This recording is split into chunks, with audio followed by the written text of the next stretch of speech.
Bitta mayiz qimmat bo'lyapti deb bitta akamiz Orlonda bilan vapshi mayiz toshib qarayapsizlar. Ahvoli ko'ryapsizlarmi? Orlonda bilan mayiz toshigan. Men mana bu narsani ko'rib, Orlondan noldan teryaptimi deb o'ylasam, buni Aziz akam xemchesga qilyapti ekan. Assalomu alaykum. Sizlar bilan bitta shart, Urgut tuningiga obuna bo'lib qo'yasizlar, bitta mashinangizda bepulga xemchesga qilib beramiz. Yana ikkitasini mana qarang, kaptionni qarang, chizilib ketgan. Bu polirovka deyiladi, Aziz aka.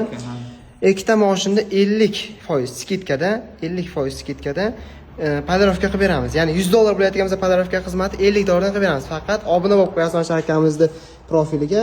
Keyin kommentariyada polirovka so'zi bilan xemcheska so'zini qoldirasizlar.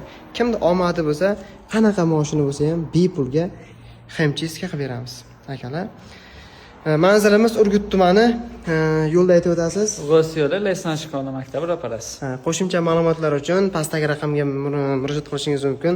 Tez kunda jonli efirda biz aniqlab olamiz obunachilarimizdan omadli insonlarni.